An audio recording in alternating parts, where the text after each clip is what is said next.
De fato, como podia um operário em construção compreender por que um tijolo valia mais do que um pão? Tijolos ele empilhava, com pá, cimento e esquadria. Quanto ao pão, ele o comia, mas fosse comer tijolo. E assim o operário ia, com suor e com cimento, erguendo uma casa aqui, adiante um apartamento. Além uma igreja, à frente um quartel e uma prisão. Prisão de que sofreria, não fosse eventualmente um operário em construção. Todos somos operários. Todos ajudamos a construir o país com o nosso trabalho. E é enquanto trabalhadores, enquanto cidadãs e cidadãos, que temos direitos à educação, à segurança, à saúde, à previdência. Desde o momento em que ingressamos no mercado de trabalho até o momento em que nos aposentamos, colocamos nossa força, nossas habilidades e nossos conhecimentos a serviço da sociedade. E nada mais justo que depois de um tempo possamos nos aposentar com dignidade. Mas o que é se aposentar com dignidade? Após quanto tempo é justo e necessário que uma pessoa se aposente? Até que ponto é possível comparar períodos e tipos de trabalho? São estas algumas das questões que precisam ser debatidas ao se falar em reforma da Previdência. No programa de hoje, procuramos entender alguns aspectos relacionados a esse tema que afeta a vida de todos. Conversamos com advogados, economistas, pesquisadores e representantes políticos para entender melhor de que previdência estamos falando.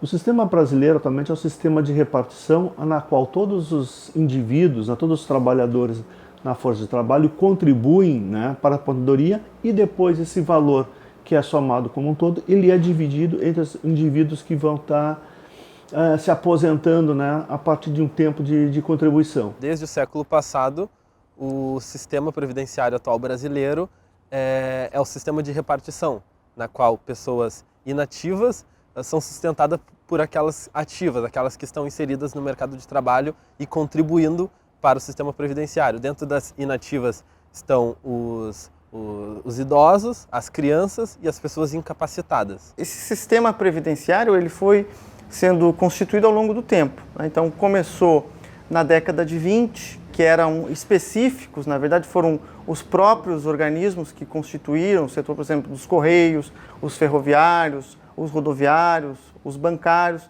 que foram instituindo as caixas de aposentadoria e pensões com regras próprias. Ao longo do tempo, elas foram sendo unificadas. Aí na década de 60, houve um processo de unificação maior desses regimes e foi se instituindo, então, um plano nacional. Nesse plano nacional, eu incorporei, na verdade, esses diferentes regimes que tinham regras próprias. E aí depois eles foram avançando até a instituição do INSS, com a Constituição de 88. E esse sistema que chega a 88, ele vai ser moldado para que nós tenhamos um sistema formado pela seguridade, na verdade, uma ideia de seguridade montada pela assistência social, saúde, previdência, e que fosse um modelo de contribuição de Estado, empregadores e trabalhadores, num clássico sistema que nós chamamos de repartição simples, e também fosse um sistema financiado por tributos,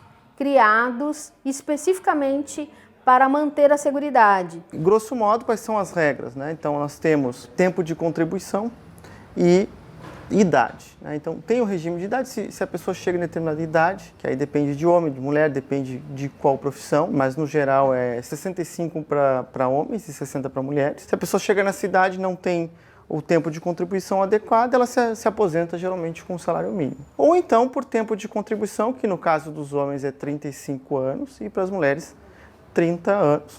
Quando chega nesse tempo de contribuição, se aposenta de acordo com a sua contribuição. E a remuneração é 80% dos valores, dos maiores valores que a pessoa contribuiu ao longo da vida. De forma genérica é essa, Mas aí, claro, tem os regimes especiais para professores, de ensino básico, tem regimes especiais para policiais, tem o regime dos militares, que é completamente diferente, e tem o regime dos setores rurais, que também são regras diferenciadas. A Previdência Social é um dos poucos mecanismos, né, de combate à desigualdades, enfim, acaba sendo uma renda importantíssima para mais de 70% dos municípios brasileiros. Nesses municípios, 70% dos municípios brasileiros, a maior fonte de entrada de recursos é a Previdência Social, as aposentadorias, as pensões, mais do que o Fundo de Participação de Municípios, mais do que o ISS, o Imposto sobre Serviços que esses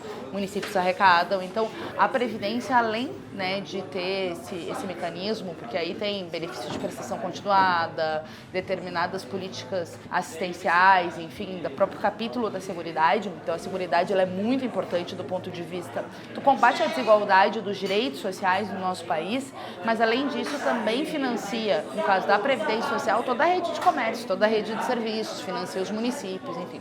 Porque esses recursos também voltam para a economia à medida, né, que as pessoas consomem.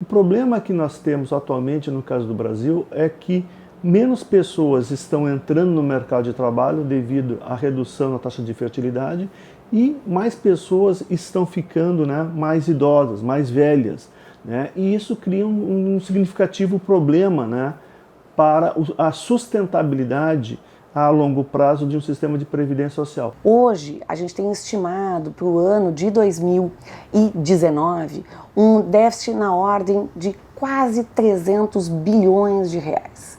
Isso é um déficit que é equivalente a tudo que se gasta em termos federais à saúde, à educação e defesa somados. Então, isso é um valor que se transforma em transferência de renda e que deixa de ser usado no fornecimento de bens e serviços públicos à totalidade da sociedade. É dentro desse contexto que se propõe a atual reforma da Previdência Social, tentando equalizar esse ponto, tanto do ponto de vista financeiro, ou seja, recursos para as pessoas que estão entrando agora se aposentarem daqui a 30, 35 anos, do ponto de vista atuarial, ou seja, que o sistema seja sustentável do ponto de vista econômico, ou seja, aquelas pessoas que estão contribuindo agora, daqui a 30, 35 anos, tenham recursos e também, né, equalizar o problema fiscal, como que a Previdência está sugando significativos recursos do Tesouro a fim de cobrir esse déficit, né, que nós temos. Eu acho que tem um discurso muito falso sobre a questão do déficit da Previdência. Em primeiro lugar, até 2016, a Previdência era superavitária, ou seja, tudo aquilo que as pessoas contribuíam com o seu salário, do seu salário, que os empregadores pagavam e esses impostos conseguiam, né, pagar todos os benefícios. Até 2015, 2016, esses recursos eram suficientes. Inclusive, o que dava o déficit até então é que eles tiravam até 30% dos recursos da Previdência através de um mecanismo chamado desvinculação das receitas da União, que permite tirar dinheiro de verba carimbada para botar em outros lugares. A partir de 2016, em 2017 especificamente, a Previdência começa a apresentar um déficit. Por quê? Porque a crise econômica faz diminuir o número de pessoas com carteira assinada. Diminui a contribuição. Um dos argumentos que tem sido utilizados para a reforma previdenciária é a relação entre receita e despesa no período mais recente, né? Isso é um pouco inadequado, porque nesses últimos anos nós tivemos uma redução da atividade econômica e isso faz com que não apenas as receitas tributárias caem, quer dizer, a atividade econômica cai, as receitas tributárias caem e também as receitas previdenciárias caem. Certo? E além disso, as despesas aumentam, né? As despesas do governo aumentam, como por exemplo, as despesas com seguro-desemprego no momento em que eu tenho desemprego elevado, então as despesas do INSS se elevam e as receitas caem. Então, conjunturalmente, nesse momento assim que nós estamos agora, o déficit previdenciário está muito elevado. Então, assim, a gente olhar esse déficit previdenciário nesse momento não é um bom quadro para a gente planejar uma reforma previdenciária. A gente tem que olhar uma trajetória de longo prazo. Alterar a Previdência no sentido do rebaixamento de direitos, ou seja, excluir contingentes da Previdência Social, populacionais, da Previdência Social, e reduzir benefícios pagos, não vão animar a economia. Na verdade, você está praticando o que a gente chama de austericídio, né? Cada vez gastar menos, né? E ao gastar menos, nós vamos abrindo ou aprofundando o fosso da crise econômica. O que salvaria a Previdência seria, na verdade, a pujança econômica, mas não alterar a Previdência, rebaixando gastos para animar a economia. Quando a gente vai analisar as contas da Previdência, a gente enxerga que ao longo do tempo as despesas previdenciárias crescem numa velocidade muito maior do que as receitas previdenciárias. Por mais que conjunturalmente, em alguns momentos, as receitas cresçam bastante. O que a gente observou na sociedade brasileira foi uma profunda inversão da pirâmide etária.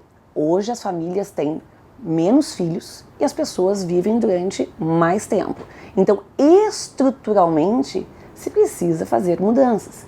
E essas mudanças, elas foram aventadas por todos os presidentes que a gente teve aqui, desde lá do Fernando Henrique Cardoso. O Fernando Henrique Cardoso falou nisso. Nós temos falas do Lula falando da importância de exigir o aumento da idade mínima, né, para ter acesso à Previdência. Nós temos também a Dilma falando sobre isso. Então, todos se convenceram que isso é uma necessidade. Nós temos um problema de natureza estrutural na Previdência. Nós precisamos repactuar a Previdência se nós queremos que ela seja financeiramente sustentável. E hoje é claro que estados, municípios e a União, elas têm um déficit muito grande com esses altos salários que ao longo dos anos eles foram incorporando vantagens diversas e se causou esse grande rombo principalmente nessa previdência, tanto da regime geral também quanto dos outros regimes especiais, principalmente ligado a políticos, ao judiciário, enfim, todos os organismos de administração do Estado existem altos salários. E o Brasil não suporta mais esse tipo de privilégio dentro da União dos Estados e dos municípios. Um dos argumentos que está sendo utilizado é que haverá um combate a privilégios, não é? Então é preciso pontuar, como eu já falei anteriormente, que muitos dos privilégios que de fato existiam no sistema público já não existem mais, né? Então, assim, já houve uma mudança importante em 2013, mas sobretudo a mudança de 2012, basicamente equalizou o sistema público, mas para os novos ingressantes, com o sistema privado. Então, essa redução de privilégios já aconteceu. A única que está excepcional ainda é o militar, que continua de fato com o privilégio e vai continuar.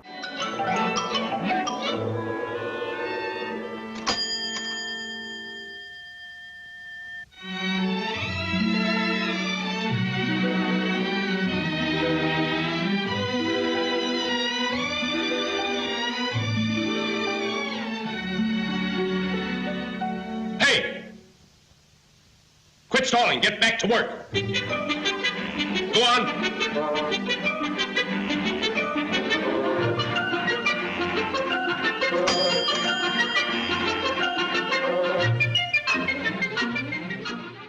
As pessoas falam essas questões, olha, se a gente fizer a reforma, vai haver a consequência tal na economia. Será? Ou será que se fizer uma reforma tributária, não vai ter um efeito, o mesmo efeito na economia? Então, por causa disso, o que a gente tem feito? A gente tem trazido economistas para todas as audiências públicas, auditores do Tribunal de Contas, para se defrontar, se confrontarem as versões. Com essa reforma, como é que vai ficar a economia? E agora também eu coloco de novo aquela pergunta, qual reforma? Quem vai pagar a conta da reforma? A partir do momento que a gente conhece o texto, a gente começa a pensar sobre cada ponto de quem vai perder mais e quem vai perder menos. E eu acho que é por aí, eu acho que a gente tem que fazer um raciocínio transversal. Conhecer o texto e não ser contra ou a favor a uma reforma. Tem que mudar o Brasil? Tem. Tem que mudar alguma coisa? Tem. mas sob qual enfoque? Eu não acredito que a desigualdade social no Brasil vá de alguma forma mudar por conta da reforma da Previdência, mas não deve ser esse o foco da questão.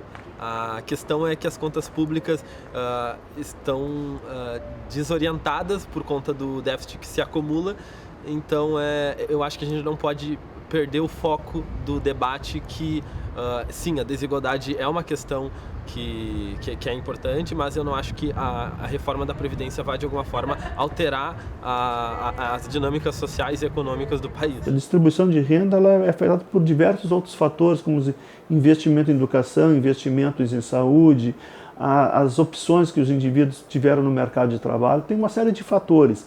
Mas a Previdência Social, na realidade, ela contribui sim para essa desigualdade que a gente tem no mercado de trabalho, né? Mas principalmente assim, aquela desigualdade que ela é resultante após o indivíduo ter encerrado as suas atividades no mercado de trabalho. Tem pessoas que estão ganhando um valor bastante elevado, né? Com a sua aposentadoria integral, e outras pessoas que recebem apenas uma parte daquilo que ganhavam quando estavam na vida ativa. E isso gera, né, uma distorção com relação à distribuição de renda total. Muitas pessoas trazem a reforma como uma bala de prata que vai matar todos os nossos problemas e que no dia seguinte a gente vai voltar a crescer. Isso não é verdade. Quando a gente olha a reforma da Previdência, a gente enxerga nela uma condição necessária para desenhar uma nova trajetória de crescimento da economia brasileira, mas não uma condição suficiente. Existe toda uma agenda de produtividade que precisa avançar. Essa agenda, por exemplo, de produtividade passa pela questão de uma reforma tributária que traga mais justiça e mais eficiência para o sistema tributário, passa por toda a questão ligada a concessões e privatizações que aumente o nível de investimento dentro da sociedade, passa por uma reforma administrativa que torne o setor público mais eficiente também. O impacto é o quê? É dar segurança econômica para atrair investimentos para o Brasil. Saber que essa grande carga hoje é tributária, carga inclusive sobre folha de pagamento, não vai mais onerar da maneira como é onerada hoje, dando mais transparência nas contratações, sabendo que o Estado vai diminuir, vai ser um Estado mínimo, vai ser um Estado que vai participar realmente no que é necessário, que é saúde, educação, né, e segurança. Então existe uma série de coisas que têm que ser somadas, mas a reforma da Previdência, ela é uma condição importante para esse novo capítulo da história brasileira, porque não se consegue desenhar uma trajetória de crescimento num país que tem as suas contas pioradas ano após ano. Porque se as nossas relações, né, de dívida PIB, seja nos estados, seja principalmente na União, começam a ficar muito deterioradas, daqui a pouco a gente vai ter problemas sérios de rolagem de dívida. E o que significa isso? Significa que os nossos credores vão exigir prazos cada vez mais curtos, juros cada vez mais altos. E quem vai acabar sofrendo as consequências disso vai ser necessariamente a sociedade brasileira. Um homem de 65 anos, com 20 anos de contribuição, que contribuiu durante um tempo com salário mínimo, depois com 2.100, depois com 2.400, a maior parte da vida laboral. Hoje, a média da aposentadoria da pessoa é 80% das melhores contribuições. Hoje ele se aposentaria com R$ 2.100. Na reforma do Bolsonaro, essa mesma pessoa se aposenta ganhando R$ 1.300. É uma lógica perversa. Para as mulheres, mais ainda, porque um dos poucos mecanismos da lei que garantia alguma discriminação positiva, como chama as medidas, eu não gosto desse termo, não. Alguma ação afirmativa do ponto de vista da desigualdade das mulheres no acesso ao mercado de trabalho, na desigualdade de renda e no tempo a mais que as mulheres trabalham para poder se aposentar, porque as mulheres trabalham a mais em casa e trabalham a mais por semana, né, no geral, para ganhar menos. Então, um dos poucos instrumentos que reconhecia isso era a Previdência Social, ou é a Previdência Social, que tem uma idade diferente, com 5 anos menos para as mulheres, justamente por reconhecer essa desigualdade de gênero que existe no mercado de trabalho. A reforma diminui, bota 3 anos de diferença e coloca a idade mínima das mulheres para 62 anos. O que vai acontecer assim a curto prazo? Eu teria uma elevação da receita, em algum sentido, né, porque aumenta as alíquotas de diversos setores e, vai ter um efeito fiscal para o Estado, né, uma redução do déficit mas muito pequeno. A longo prazo, né, dependendo do que passar, o que não passar, o que vai acontecer concretamente do ponto de vista do trabalhador vai ser que a proposta é que as pessoas trabalhem mais, né, contribuam mais por mais tempo e recebam menos. Então, para o Estado, isso significa a redução do déficit, claramente, né, a longo prazo, né, que vai ser também em 10, 20 anos. Né? Não é algo para curto prazo, é longo prazo. Isso faz com que, eventualmente, o Estado gaste menos, né, na Previdência, que isso pode permitir tanto a redução de tributos, o que, né, do ponto de vista empresarial, né, se eu tenho menos impostos, menos direitos trabalhistas, menos direitos previdenciários, supostamente tornaria mais interessante o investimento produtivo. Então esse é o argumento, né, de que eu teria menos gastos públicos, menos direitos e isso traria mais investimentos para o país, mais crescimento econômico. Mas é claro que, de outro lado, também eu tenho nitidamente o empobrecimento, né, da população trabalhadora. A nova legislação trabalhista e a Previdência Social, elas são um combo, né? Esse combo, ele tende a aprofundar a desigualdade no Brasil e ele tende a provocar um outro movimento. Além da desigualdade aumentar, nós vamos ter um rebaixamento da média e baixa classe média a uma situação de pauperização. Então, aqueles segmentos, né, que hoje estão chegando na universidade, aqueles segmentos de servidores públicos que não são do topo da hierarquia pública, tendem a ter uma redução muito grande na sua condição de vida. Então, a Previdência, ela vai ser um dos eixos promotores dessa desigualdade e desse descenso social. 80% da economia que o Paulo Guedes quer fazer é no regime geral de previdência, que é o que a gente chama de INSS. A média de aposentadoria desse regime geral é R$ 1.300. Agora eu pergunto a vocês, são esses privilegiados do Brasil? Quem ganha até R$ 1.300, eles vão fazer 80% da economia nas costas dessas pessoas. Aí tu vai me perguntar assim, mas o que seria essa economia? Significa mais tempo para poder se aposentar, 10 anos a mais de trabalho. Significa menores aposentadorias, porque eles mudam a forma do cálculo. Primeiro, para levar 60% da aposentadoria, tu tem que trabalhar 20 anos de contribuição, ininterruptas, ou claro, espaçado, mas 20 anos de contribuição com carteira assinada. Para levar na integralidade, tu tem que trabalhar 40 anos. Eu te pergunto, imagina um pedreiro carregando 50 quilos de saco de cimento nas costas durante 40 anos. É possível? O que a gente precisa ter uma atenção é que uma coisa é a nossa vida aqui dentro da universidade, dentro dos escritórios, nós que nos prestamos a olhar o trabalhador como um objeto de análise. E outra coisa é ser um trabalhador. Outra coisa é você estar na estiva, você estar na posição de um torneiro mecânico em máquina manual, na metalurgia, virando massa no canteiro de obras. Né? Com 50 anos, um homem da construção civil, ele já se encontra muito limitado para o prosseguimento da sua vida laboral. Né?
Não existe um crescimento econômico sem trabalhar em cima desse assunto de forma séria, coerente e isenta de ideologia. Sentar com pessoas especialistas no assunto da Previdência e ouvi-las. E deixar o barulho que tem sido feito por grupos de interesse, que muitas vezes estão ali defendendo os seus benefícios das suas classes, o que é certo do ponto de vista individual, mas não pode ser defendido alegando que está defendendo os mais pobres, porque a pessoa não está. Ela está defendendo a enorme desigualdade social que tem sido gerada por conta do regime previdenciário. É preciso contrariar interesses, mas no Brasil, os interesses que precisam ser contrariados não é do 99% da população que está se ralando, seja a população mais pobre, seja a classe média que está se empobrecendo, seja os servidores públicos que estão sendo taxados como os vilões do problema, quando os servidores públicos são parte da solução. Vai me dizer que o problema do Brasil é o servidor público que está 43 meses com salário parcelado, como é o caso dos servidores do Rio Grande do Sul? Por favor.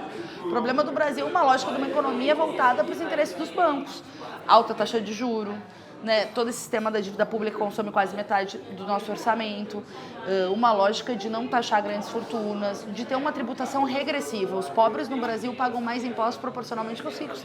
Não é lógico isso. O sistema privado, os empregadores, também contribuem para a Previdência. Em nenhum momento existe uma proposta de que as empresas paguem mais. Não é? Isso não tá completamente fora da proposta previdenciária. Não tem nenhuma proposta, né, de que o Estado pague mais, né, de que se estabeleça um novo tributo sobre grandes fortunas e isso financia o sistema previdenciário. Então a proposta que existe no governo é que os trabalhadores paguem mais.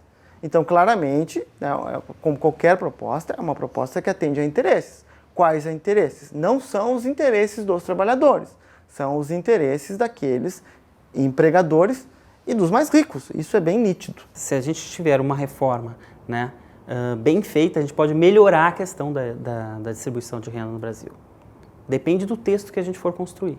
Por exemplo, a partir do momento que a gente cobra uma alíquota maior de quem ganha mais, a gente consegue compensar alguém que está ganhando menos.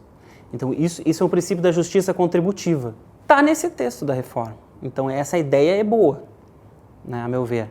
Mas é um artigo, né? E tem outros que a gente tem que ter mais cuidado e analisar. Por exemplo, a questão da aposentadoria especial dos trabalhadores de chão de fábrica, a questão da regra de transição para o regime geral.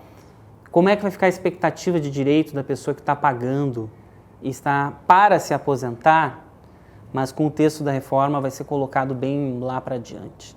Precisamos desonerar os empresários, precisamos desburocratizar. Eu vim da iniciativa privada e a gente comparando com diversos países, você para abrir um CNPJ, criar uma empresa, você em outros países você cria uma empresa às vezes em 15 dias. Aqui você praticamente faz uma via crucis, é uma gincana para você conseguir um CNPJ e vir a empreender no Brasil. Nós estamos precisando deixar que o governo deixe de atrapalhar as pessoas que querem investir. Elas precisam ter segurança jurídica, precisam ter capacidade financeira de gerar emprego. E no momento que o Estado coloca tanta burocracia dentro de uma situação de alguém que quer empreender no Brasil, e isso atravanca a economia e nós deixamos de gerar impostos, deixamos de gerar empregos e que contemple todas as outras, né, saúde, segurança e educação. Esse sistema, do jeito que está, a dinâmica dele em termos de tempo de contribuição, de valor de contribuição, ele vai gerar déficits crescentes, né, na Previdência. Então, esse era um momento, né, de ser reformado.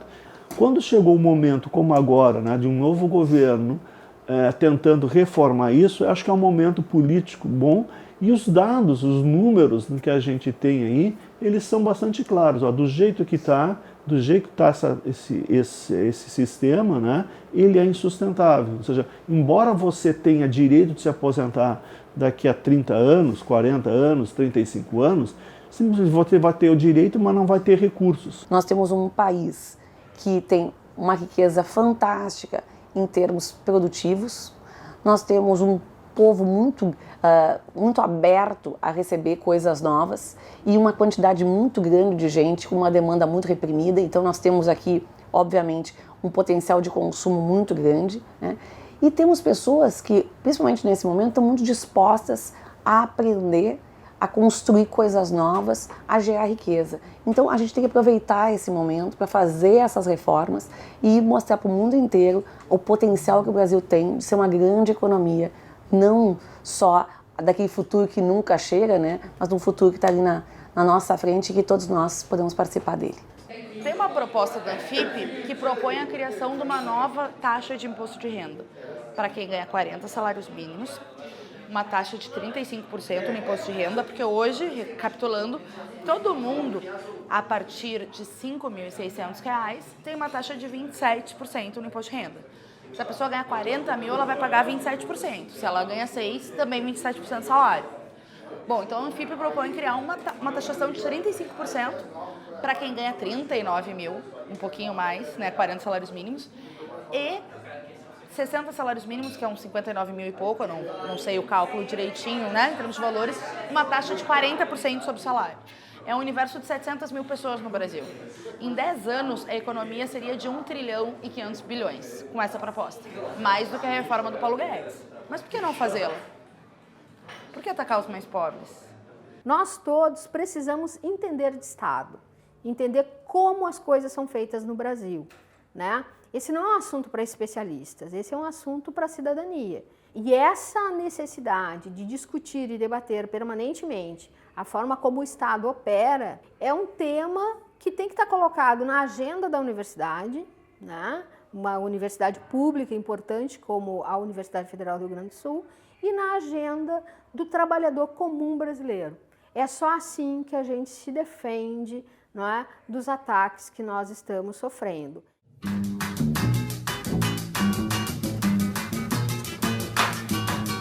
Pedro Pedreiro penseiro esperando o trem. Manhã parece, carece de espera também, para o bem de quem tem bem, de quem não tem, ninguém. Pedro Pedreiro fica assim pensando, o tempo passa, a gente vai ficando pra trás.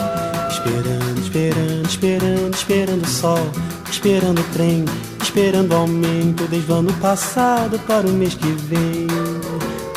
Pedro Pedreiro penseiro esperando o trem. Manhã parece, carece, espera também, para o bem de quem tem bem, de quem não tem, vintém.